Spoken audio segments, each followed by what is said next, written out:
if people recognize what's being pushed through them, then I think you can start to sort of peel back this onion of culture that we're in right now. And you can start to see the ideas and the philosophical standpoint of the elite and the establishment that are pushing this. Yeah. Because it's right there, it's out in the open, it's directly to, it's so clear. But you need to sort of help people see exactly what they're looking at. And I think ultimately we're in a very dark place culturally, because if you look at the majority of artists that are sort of doing this work today, they're certainly not pushing anything from a wholesome perspective or anything that's powerful. I mean, at least if you look back at the art many years ago, when there was patronage and such, at least the stuff they were making was actually aesthetically inspiring, and at Right. least it had something to actually uplift the spirit to a certain degree. Right. There was a but commitment. We don't even have that anymore. No, there was a commitment then at least to beauty and order, right? And so in the aesthetics, the beauty and order came out. And in fact, that was part of reinforcing the establishment, was to keep people focused on beauty, order, and truth. And it is directly either a consequence of our current political time or an influence on it now. But they are promoting disorder, ugliness, and chaos and lies through the art. And it is a visceral feeling. I was in San Francisco a couple weeks ago, and I knew what I was getting into, but I went to MoMA, the Museum of Modern Art there. Whew. And I was hoping, I had my fingers crossed, but man, it was trash. There was so much trash there. And I took some photos and posted them on Twitter, and Arthur Kwan Lee saw them, and he was like, "Oh man, I know this artist." And like, he had a funny rant about it. But the feeling that you get, the values that are being transmitted are ones that lead to suboptimal or negative outcomes for society. I think we can make those connections, and we firmly believe that. Now, I would like to start here. I want to go through with the manifesto that you've got posted, what your values are, what are you trying to do, and then we're going to get to the art, because people are going to be so blown away, I think. Audio podcast guys, I'm sorry. We are going to be doing a lot of visual stuff today.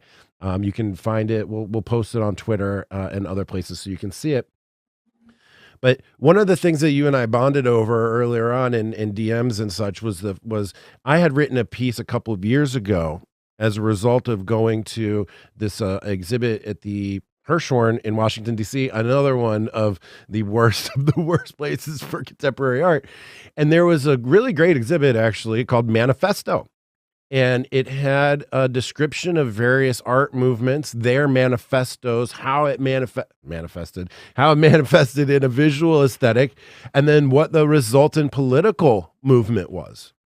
And it's fascinating to see this holistic thing. And I called for then 2 years ago, we need new manifestos on this. We need a new aesthetic order. I'm not alone in that. There are other guys, Curtis Yarvin, somebody's been talking about this quite a bit as well. And, I run into you and I'm like, holy crap, here's a guy with a manifesto who's got values, who's creating this work and putting it out in the universe. So let's talk. Talk to me about the manifesto. Talk to me about the idea of a manifesto, what yours is, what the values are, what the mission is, what it looks like, all these things. I just put it up on the screen for people to see. You don't have to read it or anything, but just talk to it. Yeah, well, I mean, essentially it was this,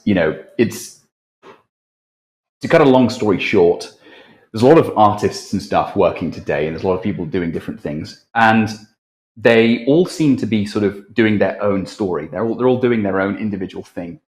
And I thought that if we're really going to actually tackle the monstrous problem that we have before us, we're going to have to kind of align on a few different values that are, that make sense to us and who we are.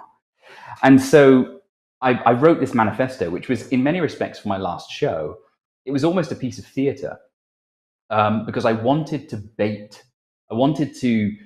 sort of bait a lot of people into a sort of a debate with me and have them get quite upset, because, to even state some of this stuff in a manifesto today in the current art scene, people get very, very, very upset about it. They sort of saying, "Oh well, what do you mean, unapologetic glory? That sounds Yes. very sort of, that sounds very sort of oppressive. That sounds very colonial. It's like this weird sort of thing going on.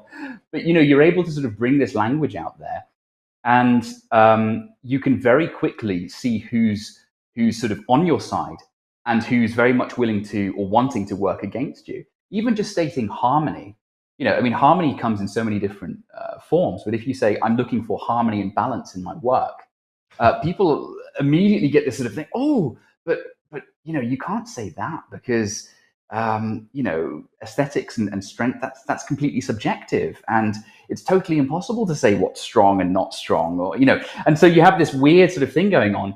And there was a number of establishment artists who came forward, saw this, and they were kind of triggered by it, which was glorious. I mean, that's exactly what I wanted to do.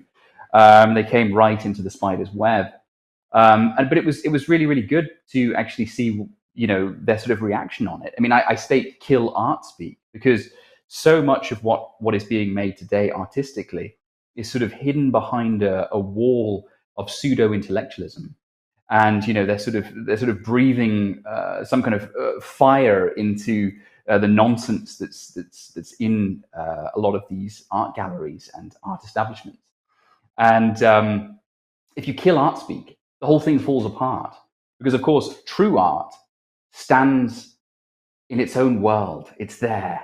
You walk into the space, it stands there with a sort of a sense of glory, a sense of honor, a sense of royalty, and it breathes its own fire. And you don't need to, I don't need to stand in front of a group of people and try and convince them, like some sort of cheap car salesman. Oh, my work is about this, and take into account that I'm trying to question the current oppressive state of this and that. It's like, no, it is what it is. You can come and have a look at it. You can talk to me about it.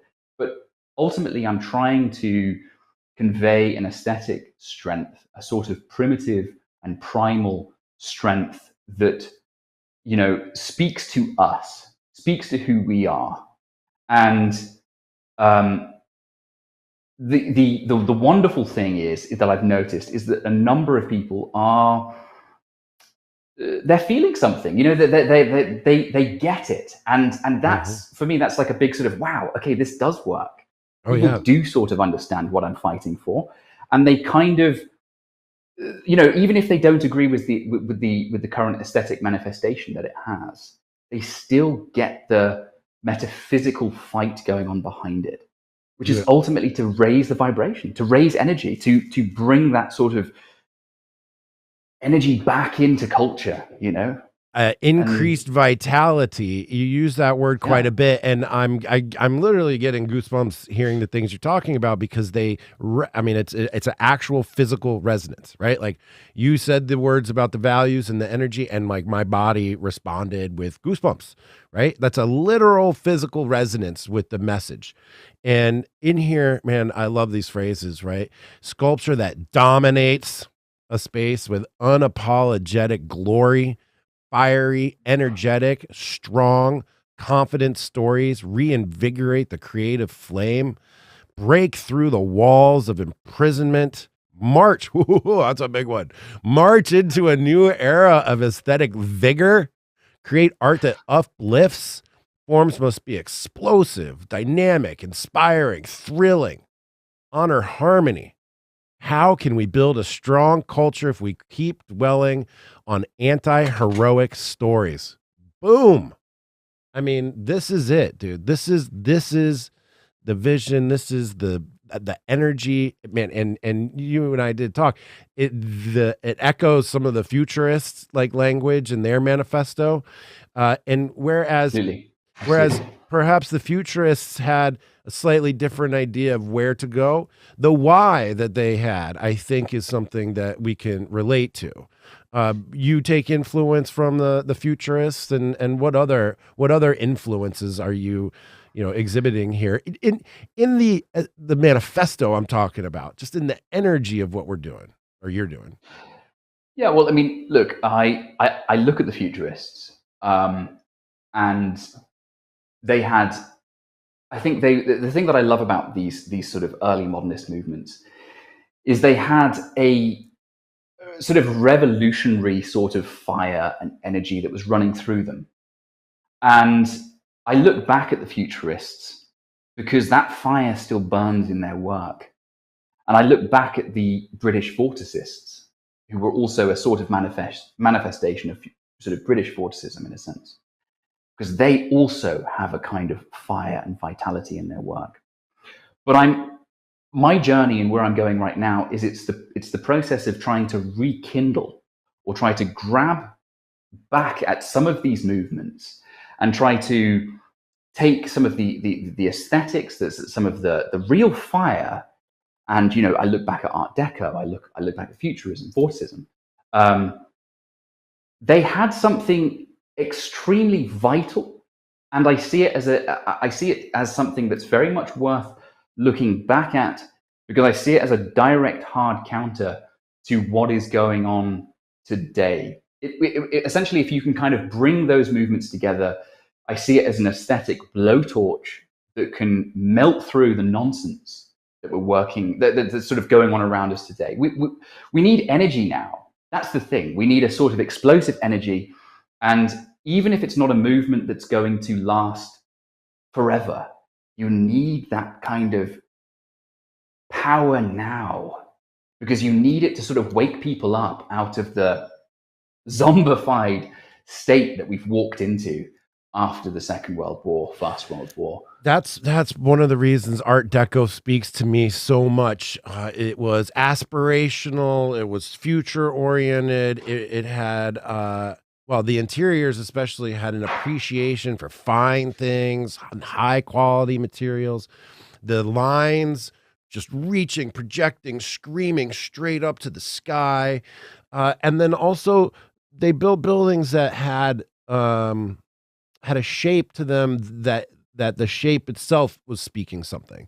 Whereas internationalist style that followed on later, and then whatever gobbledygook crap we've got now, that wasn't about creating a visual statement. That was about maximizing volume and maximizing space for the interior. Whereas the Art Deco building just shoots up into the sky and is inspiring.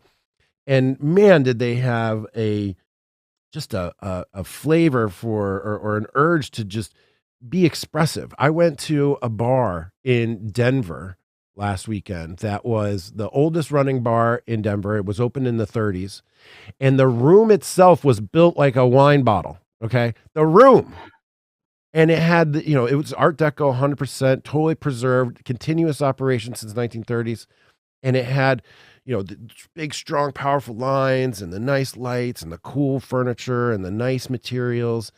And that vibe, man, I'm feeling it, and it's nowhere out there. We're not seeing it in pop culture. We're not seeing it anywhere. I'm trying to unearth these guys.